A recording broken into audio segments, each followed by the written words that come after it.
Welcome, students. Hope you all are doing well. Students, I would like to share some quotes to you, which I believe are true.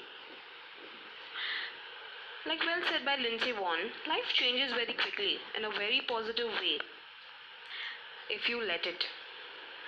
Second one is said by Albert Einstein, which says life is like riding a bicycle.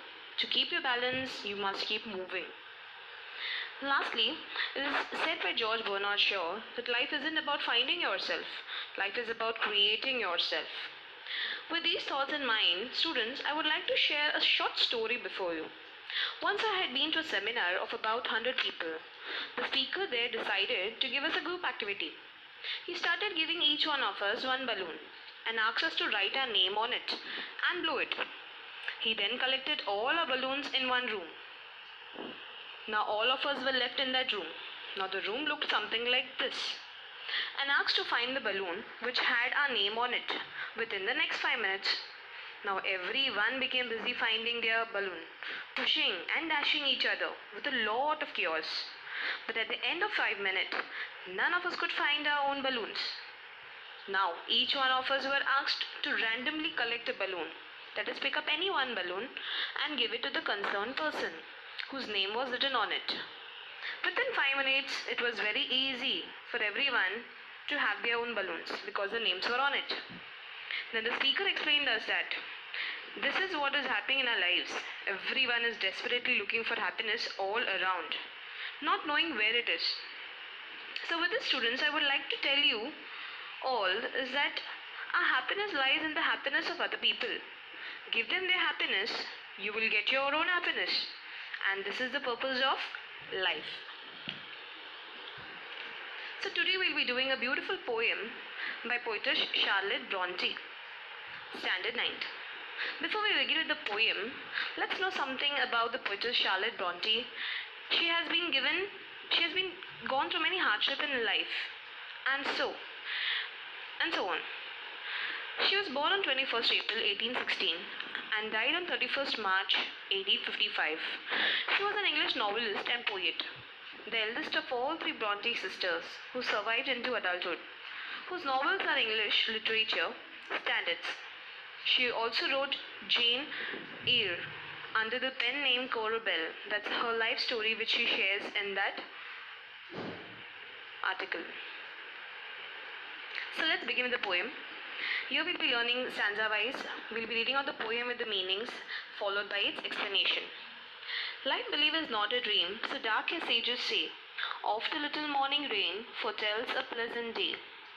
Sometimes there are clouds of gloom, but these are transient all. If the shower will make the roses bloom, oh why lament its fall? Now life, believe, is not a dream. So dark as sages say. Now sages means wise people. Oft here means often. A little morning rain foretells. Foretells is predicts, or you can say says a pleasant day. Sometimes there are clouds of gloom. Gloom is nothing but darkness, or you can say sadness. But these are transient all. Transient in the sense temporary, for a short time. If the shower will make the roses bloom, bloom is to shine or to become like a flower. Oh, why lament its fall? Lament here means to express a grief, or you can say regret. Now let's understand the meaning of these stanzas. The poet begins with the word life, which is the title of the poem. It emphasizes the fact that the poem is all about the life. According to the poet, we should believe that life is not a dream, so dark as sages say. It means that life is not as bad as most of the people believe and say. Often a little morning rain foretells a pleasant day. The term morning rain is a metaphor that symbolizes sorrow and despair. The lines means that despair is often a way to joy and happiness, like morning rain, which leads to a pleasant day. Sometimes there are clouds of gloom, but these are transient at all, which means there are sorrows and griefs in the life of every human being, but they are not permanent, they are always temporary and short-lived. In the final lines, the poet raises the rhetorical question, if the shower will make the roses bloom, oh why lament its fall? It means that if rain can make the roses bloom, then why should we mourn for its fall? That is, why should we mourn after it dies? In other words, sorrows lead to happiness and should not be lamented. Moving to the next stanza. Rapidly, merrily. Rapidly means quickly, and merrily means joyfully or happily. Life's sunny hours flit by. Flit by is fly by. Gratefully, cheerily, enjoy them as they fly. Here in these stanzas, the poet says that life's sunny hours fly by, which means that life is moving ahead very fast. And thus, instead of lamenting the sorrows and griefs, one should be gratefully, cheerily enjoy those fast flying moments of life. That is, enjoy every moment that life has given to us and live that life or live that moment. Moving ahead to the next three stanzas. What though death at times steps in and calls our best away? What though sorrow seems to win over hope a heavy sway? Now, yes, sway means what to having a control, or you to say influence someone. Yet hope again elastic springs, unconquered though she fell. Still beyond are her golden wings. Beyond means nothing but to rise upwards. Still strong to bear as well. Manfully, fearlessly. Manfully means strong. Fearlessly means without fear. The day of trial there, for gloriously, victoriously, can courage quell despair?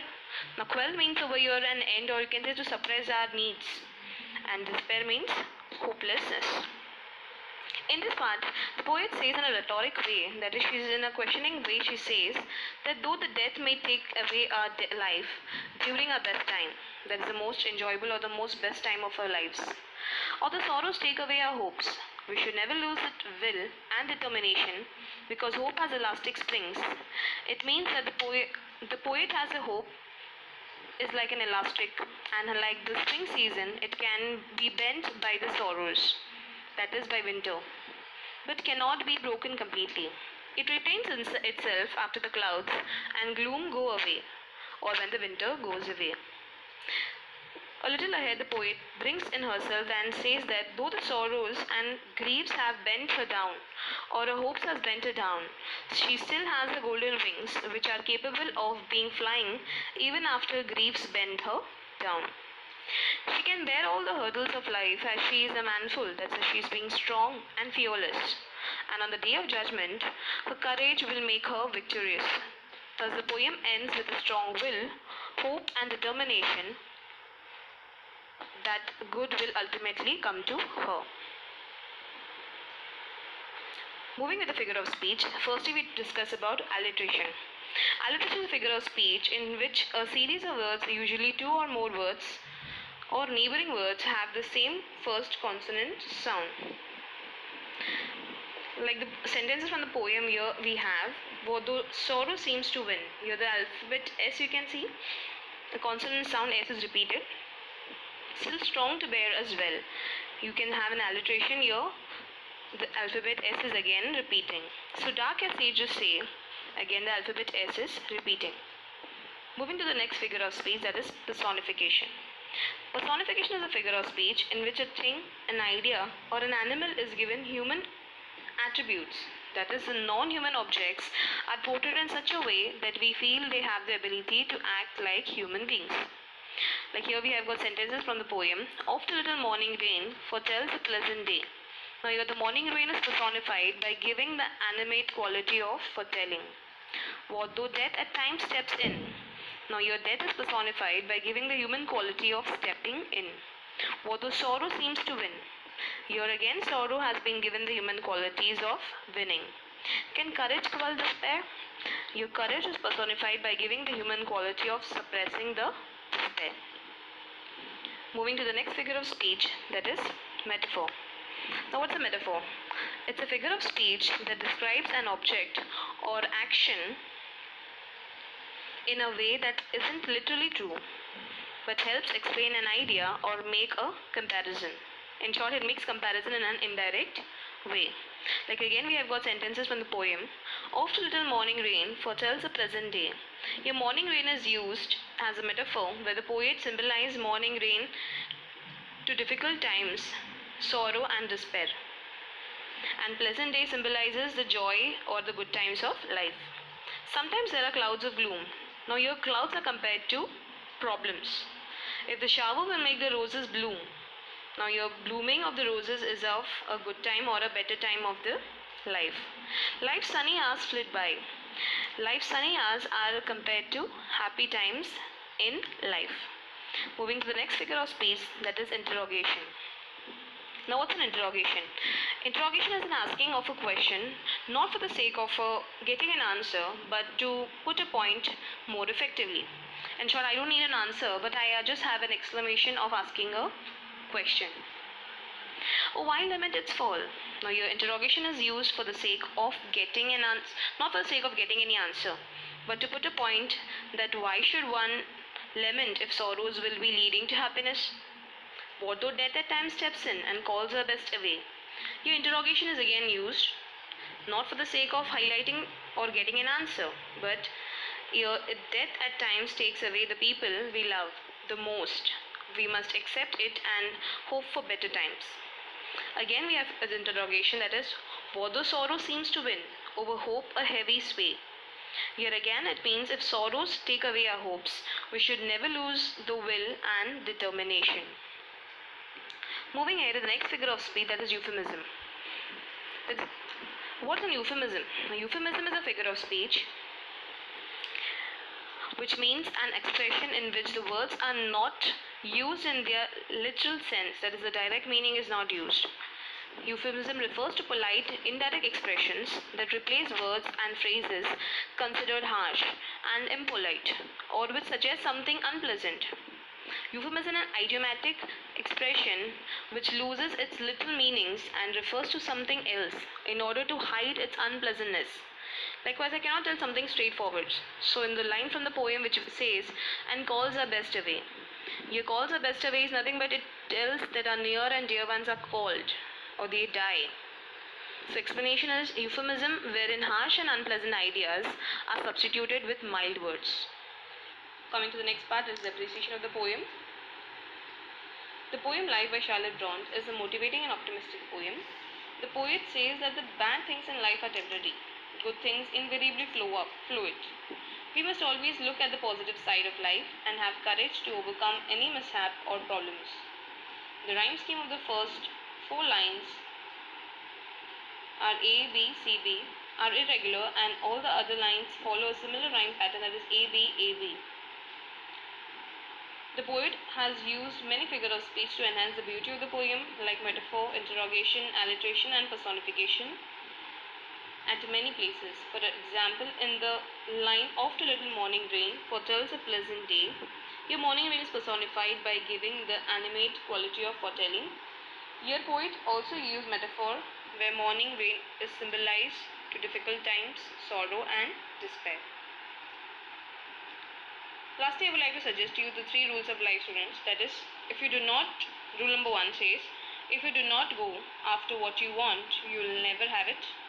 Secondly, if you do not ask, the answer will always be no. And thirdly is, if you do not step forward, you will always be in the same place. Finally, we move to the assessment.